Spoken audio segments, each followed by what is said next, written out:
Hello everyone, welcome to maths class.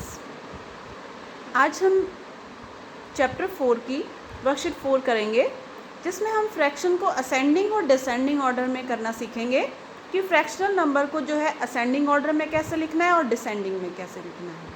तो उसके लिए सबसे पहले आपको एलसीएम का आना बहुत ज़रूरी है, क्योंकि तभी आप उसको असेंडिंग और डिसेंडिंग ऑर्डर में कर पाओगे। तो किसी भी क्वेश्चन को सॉल्व करने के लिए अगर आपको फ्रैक्शनल नंबर दिए हुए हैं, उसको असेंडिंग ऑर्डर में करना है, तो सबसे पहला स्टेप है उसका एलसीएम फाइंड आउट करना।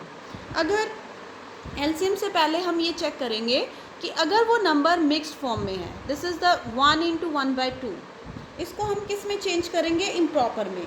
2 1s are 2 + 1, that is 3/2। This is 11/6, 5 3s are 15, 15 and 2 is 17/5, and the next one is 7/3। बस जो पहले से ही इम्प्रॉपर में है उसको आपने कुछ भी नहीं करना, जो मिक्स्ड फॉर्म में है उसको आप इम्प्रॉपर में चेंज करोगे। This is the first step to write the number in ascending order. सबसे पहले अगर कोई मिक्स्ड में है तो उसको इम्प्रॉपर में चेंज करना है। जब वो इम्प्रॉपर में चेंज हो जाएंगे सारे, नेक्स्ट स्टेप में आपको जितने भी डिनोमिनेटर्स हैं उनका एलसीएम निकालना है। जैसे आपने प्लस इससे पहले जो कंपेयर किया था फ्रैक्शन, उसमें एलसीएम निकाला था। सिमिलर वे में इसमें 4 डिनोमिनेटर हैं, 2 6 5 और 3। इन सभी डिनोमिनेटर का हम क्या करेंगे? एलसीएम निकालेंगे। तो सबसे पहले सबसे छोटा प्राइम नंबर 2 है। 2 1s are 2, 2 3s are 6, 5 as it is, 3 as it is। Because 5 और 3 दोनों 2 की टेबल में नहीं आते, इसलिए हम उनको एज इट इज़ लिख देंगे। अब नेक्स्ट जो है वो 2 की टेबल में 5 और 3 नहीं आता, तो हम इसको 3 से डिवाइड करेंगे, क्योंकि 2 के बाद नेक्स्ट प्राइम नंबर 3 है। 1 as it is, 3 1s are 3, 5 as it is, 3 1s are 3। Because 5 जो है वो 3 की टेबल में नहीं आता, तो हम उसको एज इट इज़ लिख देंगे। नेक्स्ट अब हम इसको 5 से डिवाइड करेंगे, क्योंकि 3 के बाद नेक्स्ट प्राइम नंबर 5 है और ये 5 की टेबल में ही आता है। 1 as it is, 5 1s are 5, 5 1s are 5। जब तक सभी नीचे 1 1 नहीं आ जाते, ये प्रोसेस हमारा चलता रहेगा। अब हम इसका एलसीएम निकालेंगे, जिसमें जितने भी ये प्राइम नंबर आपने निकाले हैं उन सबको मल्टीप्लाई कर देंगे। 5 3s are 15, 15 2s are 30। ठीक है, द एलसीएम इज़ 30। अब नेक्स्ट स्टेप में ये जो आपका एलसीएम आया है उसको हम यहाँ पे लिखेंगे। क्लियर है ये सबको? अब हम क्या करेंगे, ये जो डिनोमिनेटर है 2 की टेबल में 30 को चेक करेंगे कितने ज़ार आता है। 2 की टेबल में 2 15s are 30 होता है, बिकॉज 15 2s are 30 है, तो 2 15s क्या हो जाएगा? 30। तो ये जो 15 आया उसको ऊपर मल्टीप्लाई करेंगे। 15 3s are क्या आ जाएगा? 45। ठीक है, 6 की टेबल में 30 कितने पे आता है? 5 पे आता है, तो 11 5s are 55। 5 की टेबल में 30 कितने पे आता है? 6 पे, तो 17 6s are 102। 3 की टेबल में 30 10s पे होता है, तो 7 10s are 70।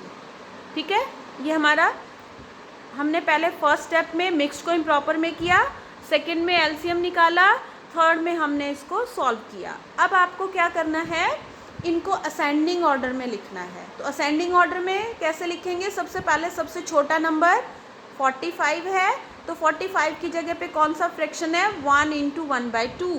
तो यहाँ पे हम इसका यहाँ पे मेंशन कर देंगे कि असेंडिंग ऑर्डर सबसे पहले हम लिखेंगे 1 × 1/2। उसके बाद नेक्स्ट नंबर 55 है, जिसकी जगह पे फ्रैक्शन है 11/6।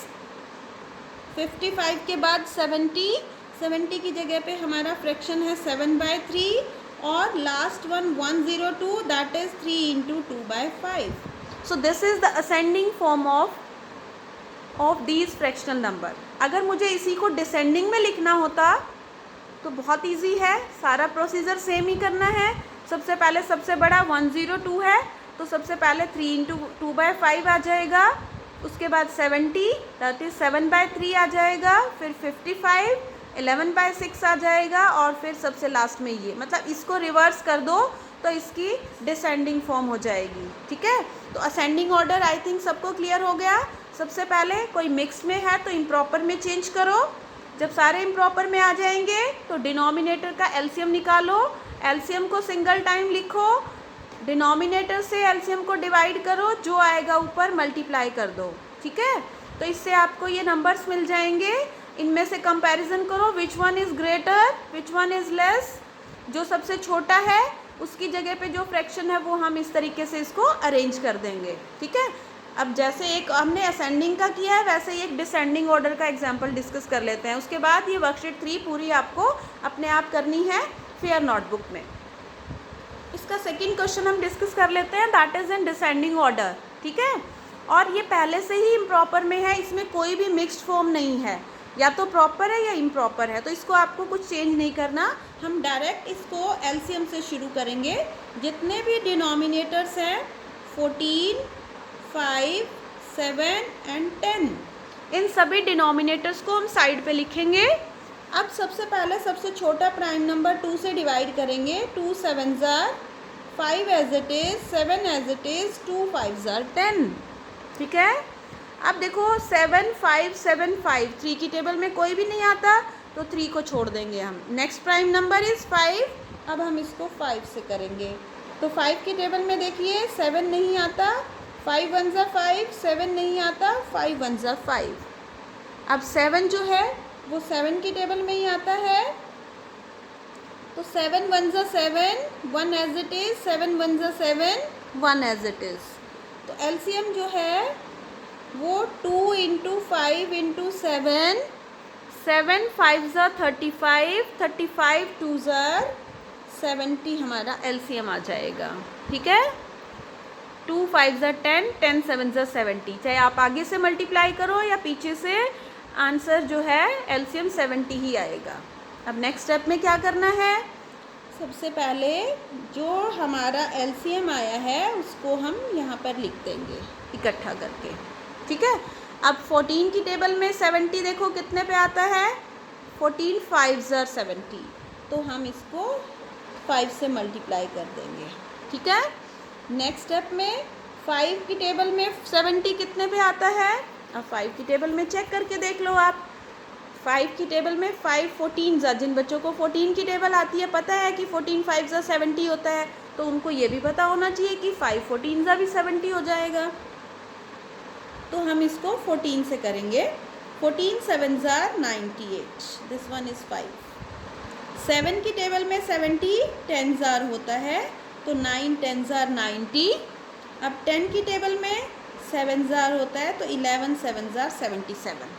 ठीक है, अब इसको असेंडिंग में लिखना हो तो सबसे पहले सबसे छोटा ये है, उसके बाद ये, इसके बाद ये और इसके बाद ये। लेकिन हमें इसको डिसेंडिंग में लिखना है, तो हम यहाँ पे मेंशन कर देंगे डिसेंडिंग ऑर्डर, और सबसे पहले सबसे जो है 98 सबसे बड़ा है, तो 98 की जगह पे कौन सा फ्रैक्शन है, 7/5। उसके बाद 90 की जगह पे 9/7, 77 की जगह पे 11/10 and the last one is 3/14। ठीक है, तो इस तरीके से आपको फ्रैक्शन को असेंडिंग और डिसेंडिंग ऑर्डर में अरेंज करना है। ठीक है, तो नेक्स्ट लेक्चर में हम फ्रैक्शन को प्लस और माइनस करना सीखेंगे। तब तक आपको इसकी अच्छे से प्रैक्टिस करनी है, और इसमें प्रैक्टिस के लिए मेन चीज़ आपका एलसीएम है।